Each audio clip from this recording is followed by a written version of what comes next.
Hello everyone, good to see you today. Thanks for tuning in. Today in this video, I want to talk about a whole perspective in all matters of our life, how we view things, how do we see things.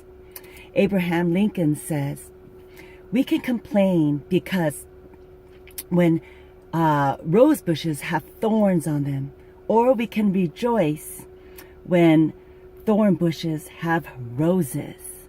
Which one are you? It can be, are you a complainer or you are a rejoicer? There's so many things that we can complain about, many, numerous things. And I just want us to just emphasize more about, let's choose not to be that complainer. Are you a glass that's half empty type of person or a glass half full? Maybe we can just train ourselves and learn to be more mindful, to be more of the half full, to see the beauty in everything in life. For that is when we rejoice. When Abraham Lincoln says, when we see a thorn bush, rejoice because we see the beauty of the roses, the beautiful roses in our lives. So, I want to give you a few examples because I know a few people who have physical ailments, whether it's a shoulder problem or whether it's a knee surgery they had to go through. They told me stories where they go into the waiting room at the doctor's office and here they are all uncomfortable and they're in pain, whatever it may be, back pain, shoulder pain, this and that. And there's other people in the waiting room also. And of course you can't help but notice and see other people have it worse off than what they have. Some people may be in wheelchairs. Some people may have a prosthetic leg. Some people may just have neck braces. Whatever it may be, it's obvious that they are far worse off than what you are in your discomfort. It would be so wonderful if everything was so perfect in our lives, right? But God says in this world, in James, you are going to have trials and tribulations, but be of good cheer, for I have overcome the world. God is always with us, no matter what.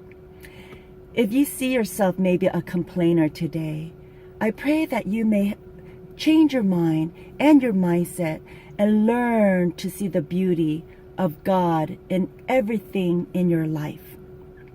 It says in Philippians in the scriptures, chapter 2, verse 14 through 15, do everything without complaining or arguing.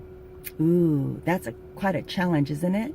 Do everything without complaining or arguing, so that no one can criticize you. Live clean, innocent lives as children of God, shining like bright lights in a world full of crooked and perverse people. God wants us to represent Him, to be that bright light, because normally most of us is going to always whine and complain about everything or anything you can find. Some of us may be addicted to complaining.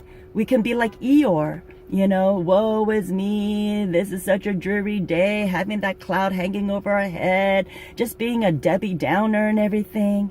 But that does us no good. God wants us to have that healthy mindset, to have that healthy body, to have that healthy relationships, to just enjoy life to the fullest in every sense possible.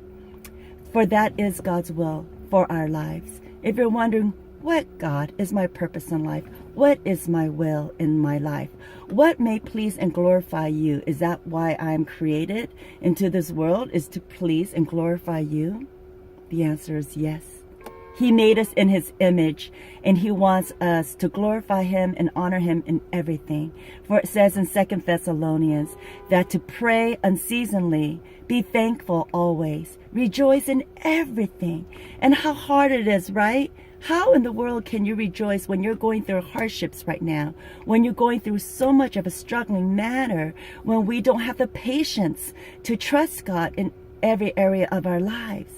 But God wants to teach us in and through His Spirit, His great love, for He cares for us, each and every one of us, and He sees us very valuable and precious in His eyes. He promises to be with us in and through everything. He just wants us to pray unceasingly to Him, be thankful and rejoice in all circumstances.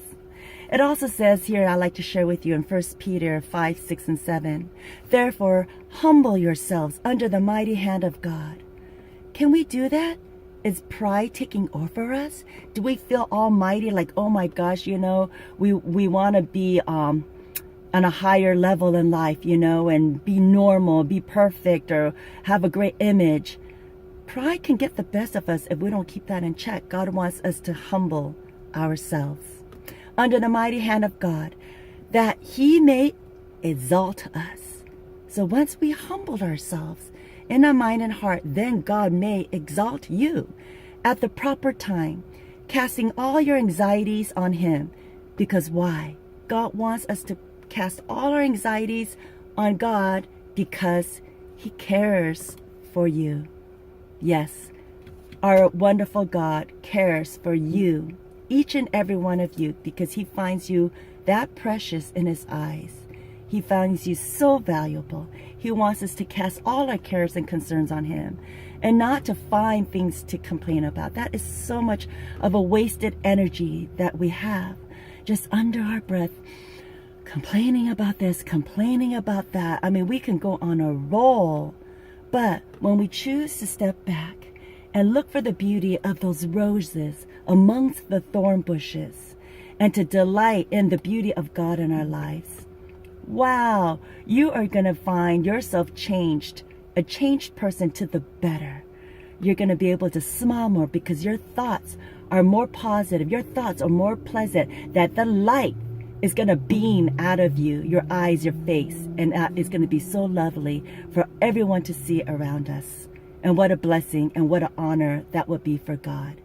So just let's be mindful more now. Like Abraham Lincoln says, don't complain when you see rose bushes with thorns in it. Instead, choose to rejoice. See the beauty in all circumstances. God bless you. See you next week. And please subscribe to my channel. Goodbye.